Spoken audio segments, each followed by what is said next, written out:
10년 전하고 지금은 또 다른데 고령 환자들이 많아지면서 전반적인 발생률은 증가하고 있고 식생활도 서구화되면서 고지혈증 환자들이 많이 늘어나면서 저희가 심장혈관 질환이 증가 추세에 있습니다. 그래서 추후는 더 늘어날 가능성이 많죠.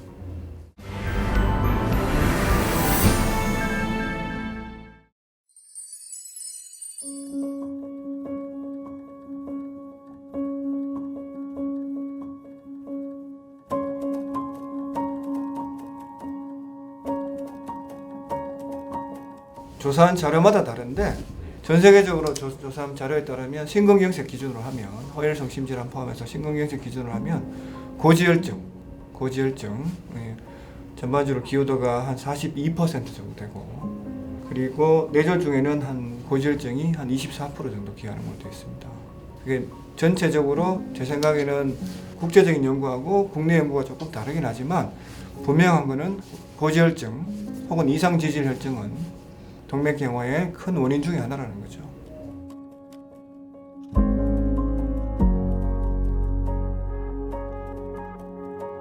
지금 전 세계적인 경향은 고지혈증이 심혈관 질환의 큰 문제라는 것에 대해서는 이견이 없습니다.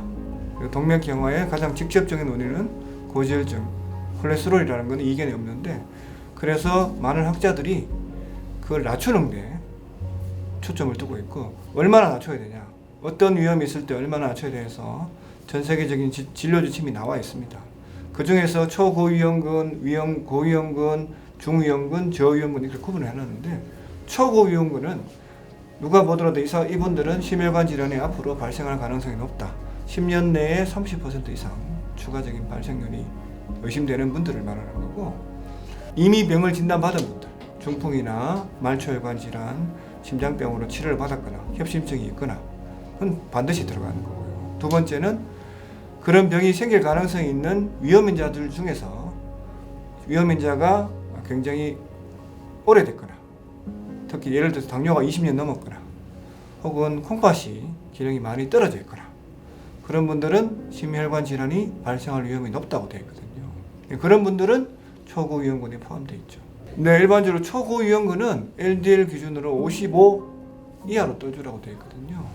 그냥 평범한 사람들은 130 이하면 되는데 중위험군은 100 이하면 되고 고위험군은 70 이하면 되고 초고위험군은 55 이하로 낮추는 게 추가적으로 재발 가능성을 떨어뜨리거나 새로 병이 발생하는 걸 낮출 수 있다고 되어 있습니다.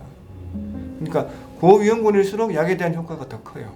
지금 전체적인 경향이 고지혈증, 특히 콜레스테롤이 동맥경화의 주범이라는 것에 대해서는 이견이 없습니다. 그래서 콜레스테롤을 목표로 해서 가능하면 낮게 낮추자는 게 전 세계적인 경향이고 진료 지침에도 반영되고 있는 겁니다.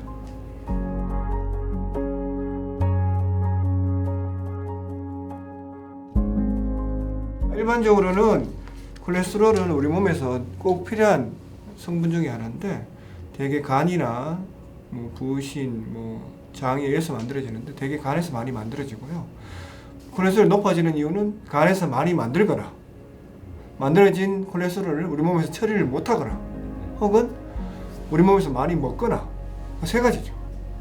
그 세 개가 밸런스를 이루어야 되는데 그 밸런스를 이루지 못하면 콜레스테롤이 올라갈 수 있죠. 간에서 이상 작동으로 콜레스테롤이 많이 만들어질 수도 있고요. 그게 만들어진 게 우리 몸의 각종 장기에서 특히 간, 근육, 각종 세포에서 그걸 적절하게 써야 되는데 연세가 드시면 근육량도 줄고 대사 기능이 줄어들기 때문에 만들어진 콜레스테롤을 적절하게 사용하는 양이 줄어듭니다. 그러니까 콜레스테롤 수치가 올라가게 되죠. 그리고 먹는 것도 영향을 미칩니다. 그러니까 포화지방산이 많은 걸 드시면 콜레스테롤 생성이 많아지거든요. 그래서 튀김류 종류 이런 거 조금 자제하시는 게 좋죠.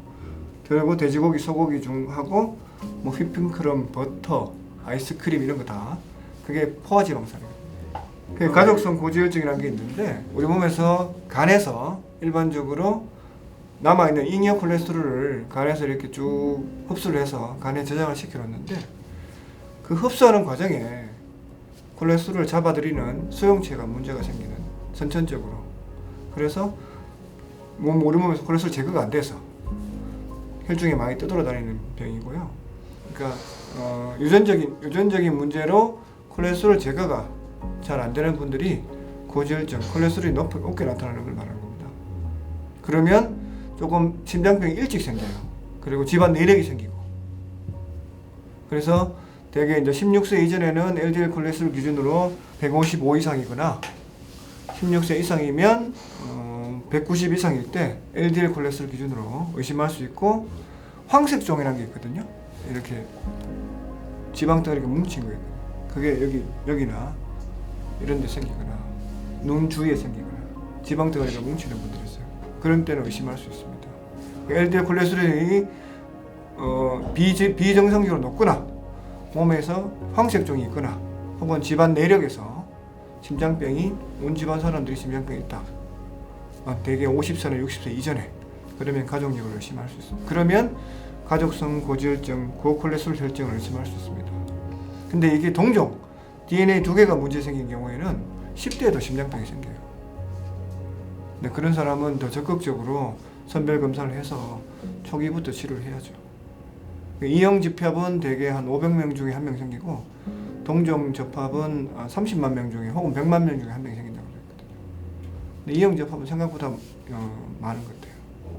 그러니까 집안 내력, 황색종, 비정상적으로 높은 LDL 수치, 이렇게 중에 의심되는 사람이 있으면 검사를 해보는 게 좋죠.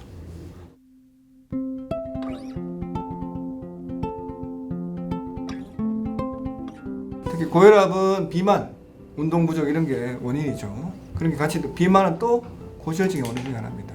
이게 서로 물고 물리는 관계인데, 당뇨가 있으면 당이 혈류에 많이 돌아다니게 되면 혈관에 염증이 생기고, 그 염증 때문에 콜레스테롤, 혈관에 손상이 있으면 콜레스테롤 쉽게 침투합니다. 입자가 작기 때문에. 혹은 고혈압이 있으면 고혈압 때문에 혈압이 혈관벽을 치기 때문에 혈관벽에 손상이 갈 수 있죠. 그러면 작은 LDL 콜레스테롤 입자가 쉽게 벽 쪽으로 침투하게 되고, 그게 찌꺼기가 쌓이면서 결국 동맥경화로 진행하게 되는데, 그래서 서로 상관관계가 있습니다. 특히 고지혈증이 있어서 동맥경화가 되면 혈관이 딱딱해지면 또 고혈압이 생길 수 있고, 혹은 당뇨 때문에 혈관 염증으로 콜레스테롤이 쌓이면서 동맥경화 진행할 수 있고, 당 대사에 문제가 있으면 여러 가지 지방 대사에 문제가 생기면서 고지혈증이 나타날 수 있고, 중성지방이 많이 올라갈 수 있거든요.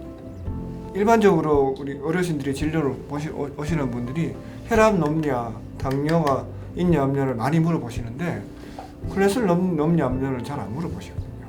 여전히 아마 직접적으로 피검사 결과로만 나오는, 그리고 당이 무섭다는 거는 너무 많은 우리 내부민외과 교수님들께서 홍보를 하셔서 당 관리 잘해야 된다, 철저해야 된다고 홍보가 많이 됐는데, 고지혈증은 상대적으로 그에 비해서 약간 등한시되는 부분이 있습니다.